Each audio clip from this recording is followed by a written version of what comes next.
By the time we had got down upon deck again, the little brig was plunging madly into a tremendous head sea, which at every drive rushed in through the bow ports and over the bows and buried all the forward part of the vessel.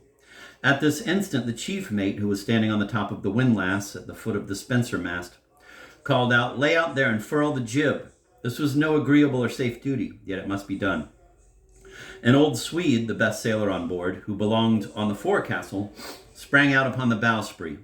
Another one must go. I was near the mate and sprang forward, threw the downhaul over the windlass, and jumped between the knightheads out upon the bowsprit. The crew stood abaft the windlass and hauled the jib down while we got out upon the weather side of the jib boom, our feet on the foot ropes, holding on by the spar, the great jib flying off to leeward and slatting so as almost to throw us off of the boom. For some time we could do nothing but hold on, and the vessel diving into two huge seas, one after the other, plunged us twice into the water up to our chins. We hardly knew whether we were on or off. When coming up, dripping from the water, we were raised high into the air. John, that was the sailor's name, thought the boom would go every moment, and called out to the mate to keep the vessel off and haul down the staysail.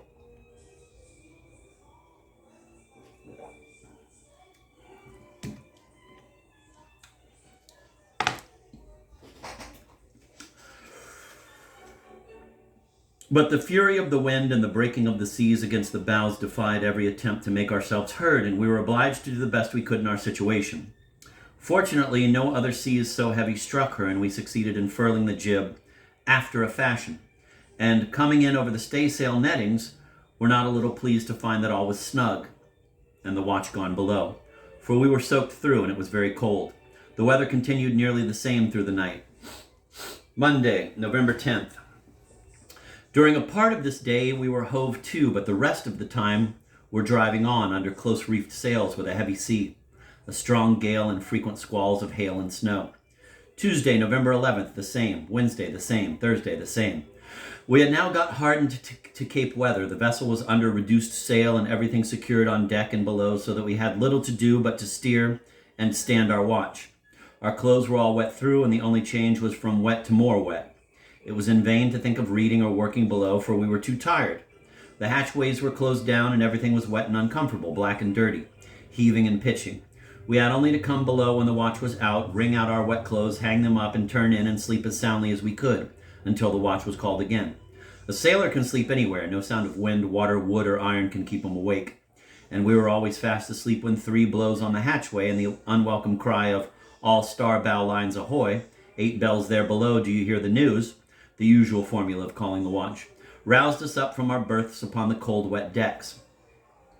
The only time when we could be said to take any pleasure was at night and morning, when we were allowed a tin pot full of hot tea, or, as the sailors significantly call it, water bewitched, sweetened with molasses. This, bad as it was still warm and comforting, and, together with our sea biscuit and cold salt beef, made quite a meal. Yet even this meal was attended with some uncertainty. We had to go ourselves to the galley and take our kit of beef and tin pots of tea, and run the risk of losing them before we could get below. Many a kit of beef have I seen rolling in the scuppers, and the bearer lying at his length on the decks.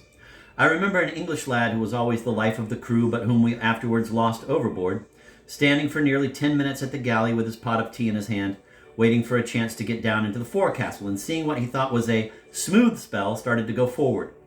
He had just got to the end of the windlass when a great sea broke over the bows, and for a moment I saw nothing of him but his head and shoulders, and at the next instant, being taken off his legs, he was carried aft with the sea, until her stern lifting up and sending the water forward, he was left high and dry at the side of the long boat, still holding on to his tin pot, which had now nothing in it but salt water. But nothing could ever daunt him or overcome for a moment his habitual good humor. Regaining his legs and shaking his fist at the man at the wheel, he rolled below, saying as he passed, "A man's no sailor if he can't take a joke." The ducking was not the worst of such an affair, for as there was an allowance of tea, you could get no more from the galley. And though the sailors would never suffer a man to go without, but would always turn in a little from their own pots to fill up his, yet this was at best but dividing the loss among all hands.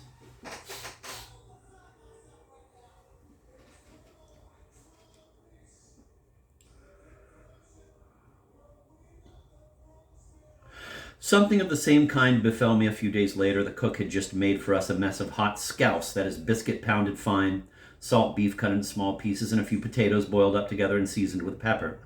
This was a rare treat, and I, being the last at the galley, had it put in my charge to carry down for the mess. I got along very well as far as the hatchway and was just getting down the steps when a heavy sea, lifting the stern out of the water and passing forward, dropping it down again, threw the steps from their place, and I came down into the steerage a little faster than I meant to, with the kid on top of me and the whole precious mess scattered over the floor. Whatever your feelings may be, you must make a joke of everything at sea, and if you were to fall from aloft and be caught in the belly of a sail, and thus saved from instant death, it would not do to look at all disturbed, or to make a serious matter of it. Friday, November 14th. We were now well to the westward of the Cape, and were changing our course to the northward as much as we dared, since the strong southwest winds, which prevailed then, carried us in towards Patagonia. At 2 p.m., we saw a sail on our larboard beam, and at 4 we made it out to be a large ship steering our course under single-reefed topsails. We at that time had shaken the reefs out of our topsails as the wind was lighter and set the main top gallant sail.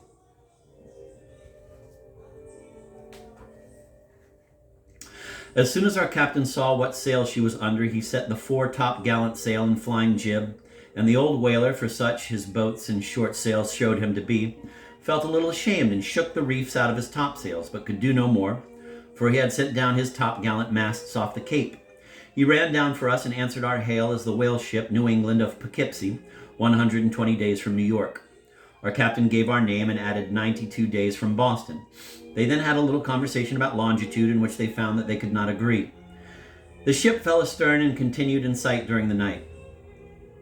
Toward morning, the wind having become light, we crossed our royal and skysail yards, and at daylight we were seen under a cloud of sail, having royals and skysails fore and aft.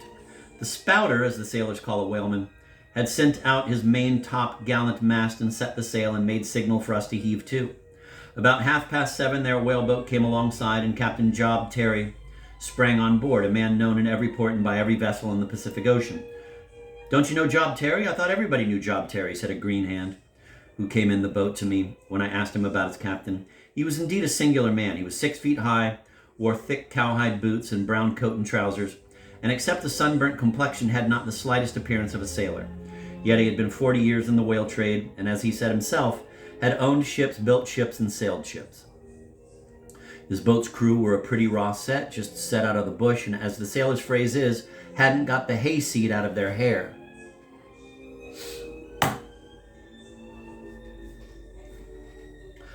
Captain Terry convinced our captain that our reckoning was a little out, and having spent the day on board, put off in his boat at sunset for his ship, which was now 6 or 8 miles astern. He began a yarn when he came aboard, which lasted with but little intermission for 4 hours.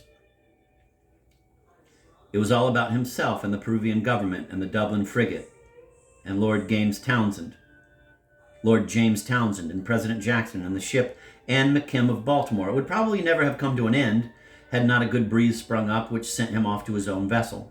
One of the lads who came in his boat, a thoroughly countrified-looking fellow, seemed to care very little about the vessel, rigging, or anything else, but went round looking at the livestock and leaned over the pigsty and said he wished he was back again tending his father's pigs.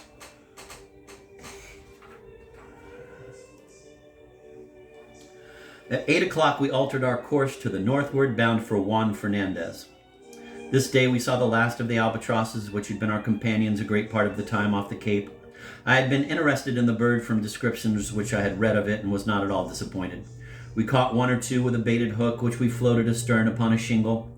Their long flapping wings, long legs, and large staring eyes give them a very peculiar appearance. They look well on the wing, but one of the finest sights that I have ever seen was an albatross asleep upon the water, during a calm off Cape Horn, when a heavy sea was running. There being no breeze, the surface of the water was unbroken, but a long, heavy swell was rolling, and we saw the fellow, all white, directly ahead of us, asleep upon the waves, with his head under his wing, now rising on the top of a huge billow, and then falling slowly until he was lost in the hollow between. He was undisturbed for some time, until the noise of our bows gradually approaching roused him, when, lifting his head, he stared upon us for a moment, and then spread his wide wings and took his flight.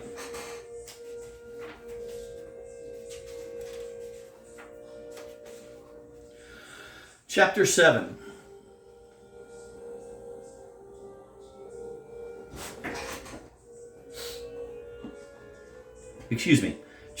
Chapter 6. It's those damn Roman numerals. Loss of a man, superstition. Monday, November 19th. This was a black day on our calendar. At 7 o'clock in the morning, it being our watch below, we were aroused from a sound sleep by the cry of all hands ahoy, a man overboard. This unwanted cry sent a thrill through the heart of everyone, and hurrying on deck, we found the vessel hove flat aback with all her studding sails set. For the boy who was at the helm left it to throw something overboard, and the carpenter, who was an old sailor, knowing that the wind was light, put the helm down and hove her aback. The watch on deck were lowering away the quarter boat, and I got on deck just in time to heave myself into her as she was leaving the side. But it was not until out upon the wide Pacific in our little boat that I knew whom we had lost. It was George Balmer, a young English sailor who was prized by the officers as an active and willing seaman, and by the crew as a lively, hearty fellow and a good shipmate. He was going aloft to fit a strap around the main top masthead for ringtail halyards, and had the strap and block, a coil of halyards, and a marline spike about his neck. God, the fucking terminology. Why wouldn't there be a fucking... Let me see if there's an index of terminology back here. No, no terminology.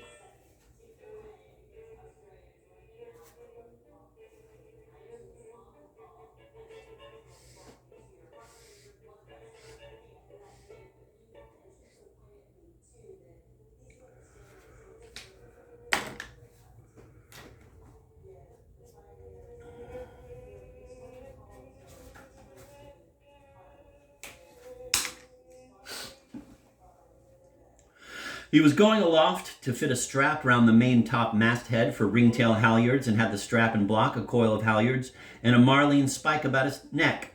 He fell from the starboard futtock shrouds, and not knowing how to swim and being heavily dressed, with all those things around his neck, he probably sank immediately. We pulled astern in the direction in which he fell, and though we knew that there was no hope of saving him, yet no one wished to speak of returning, and we rowed about for nearly an hour, without the hope of doing anything, but unwilling to acknowledge to ourselves that we must give him up. At length we turned the boat's head and made towards the vessel. Death is at all times solemn, but never so much so as at sea. A man dies on shore, his body remains with his friends, and the mourners go about the streets. But when a man falls overboard at sea and is lost, there is a suddenness in the event and a difficulty in realizing it, which give to it an air of awful mystery. A man dies on shore, you follow his body to the grave, and a stone marks the spot. You are often prepared for the event. There's always something which helps you to realize it when it happens and to recall it when it has passed. A man is shot down by your side in battle, and the mangled body remains an object and a real evidence. But at sea, the man is near you, at your side. You hear his voice, and in an instant he is gone, and nothing but a vacancy shows his loss.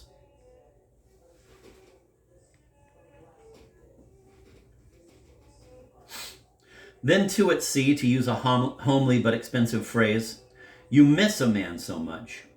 A dozen men are shut up together in a little bark upon the wide, wide sea, and for months and months see no forms and hear no voices but their own. And one is taken suddenly from among them, and they miss him at every turn. It is like losing a limb. There are no few faces or new scenes to fill up the gap. There are no new faces or new scenes to fill up the gap. There is always an empty berth in the forecastle, and one man wanting when the small night watch is mustered.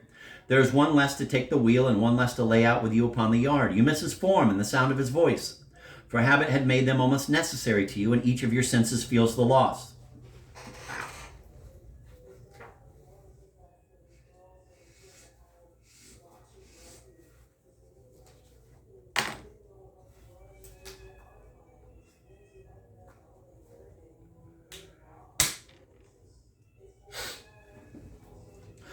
All these things make such a death peculiarly solemn, and the effect of it remains upon the crew for some time. There is more kindness shown by the officers to the crew, and by the crew to one another.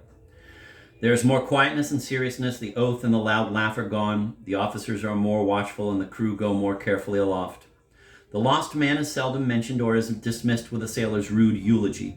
Well, poor George is gone. His cruise is up soon. He knew his work and did his duty and was a good shipmate. Then usually follows some allusion to another world, for sailors are almost all believers, but their notions and opinions are unfixed and at loose ends. They say, God won't be hard upon the poor fellow, and seldom get beyond the common phrase which seems to imply that their sufferings and hard treatment here will excuse them hereafter. Quote, to work hard, live hard, die hard, and go to hell after all would be hard indeed, end of quote. Our cook, a simple-hearted old African who had been through a good deal in his day and was rather seriously inclined, always going to church twice a day when on shore and reading his Bible on Sunday in the galley, talked to the crew about spending their Sabbaths badly and told them that they might go as suddenly as George had and be as little prepared.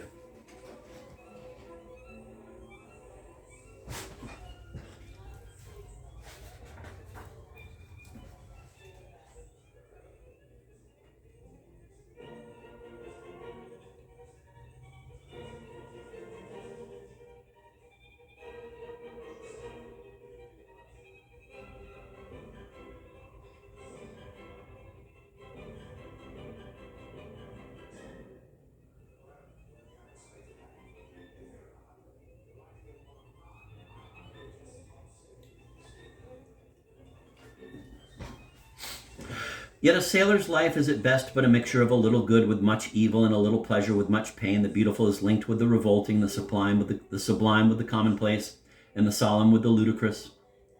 We had hardly returned on board with our sad report before an auction was held of the poor man's clothes. The captain had first, however, called all hands aft and asked them if they were satisfied that everything had been done to save the man, and if they thought there was any use in remaining there longer. The crew all said that it was in vain, for the man did not know how to swim and was very heavily dressed. So we then filed away and kept her off to her course.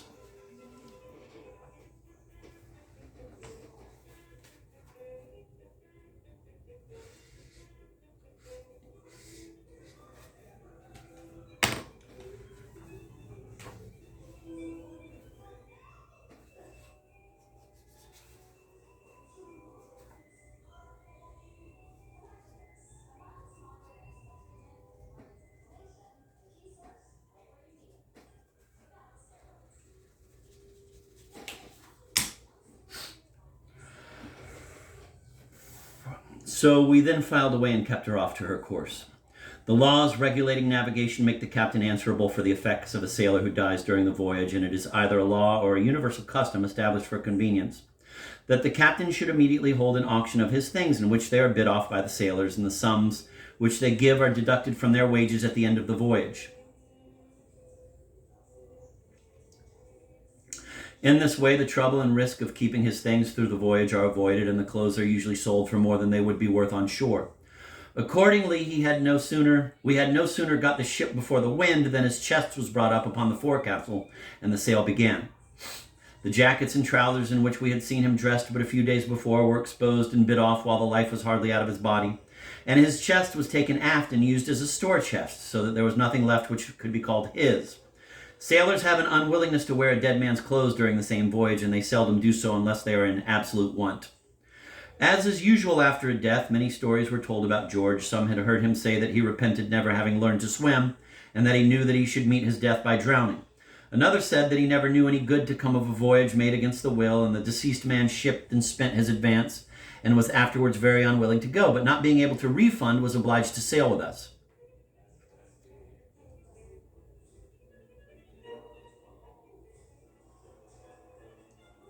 A boy, too, who had become quite attached to him, said that George talked to him during most of the watch on the night before about his mother and family at home, and this was the first time that he had mentioned the subject during the voyage.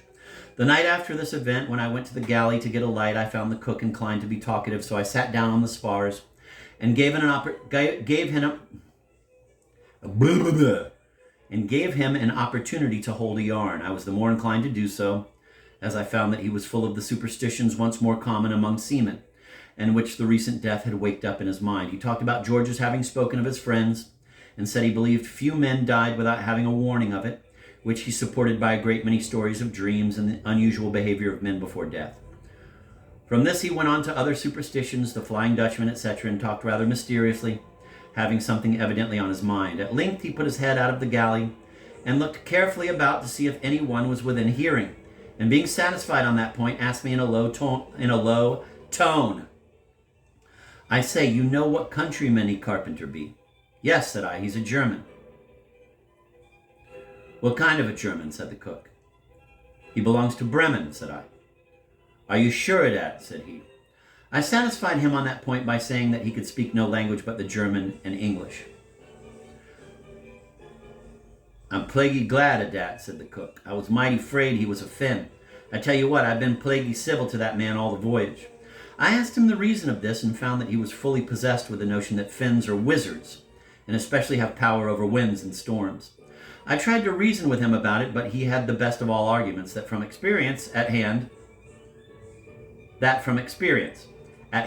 and was not to be moved. He had been in a vessel to the Sandwich Islands in which the sailmaker was a Finn and could do anything he was of a mind to. This sailmaker kept a junk bottle in his berth, which was always just half full of rum, though he got drunk upon it nearly every day. He had seen him sit for hours together talking to this bottle, which he stood up before him on the table. The same man cut his throat in his berth, and everybody said he was possessed.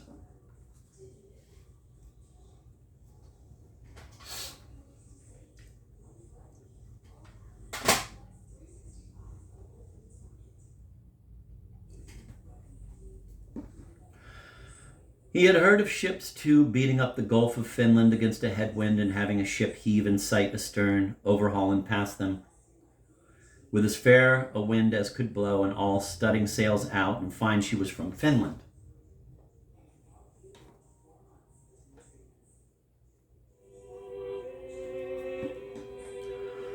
"Oh no," said he, I've seen too much of them men to want to see 'em board a ship. If they can't have their own way, they'll play the devil with you." As I still doubted, he said he would leave it to John, who was the oldest seaman aboard and would know if anybody did. John, to be sure, was the oldest and at the same time the most ignorant man in the ship.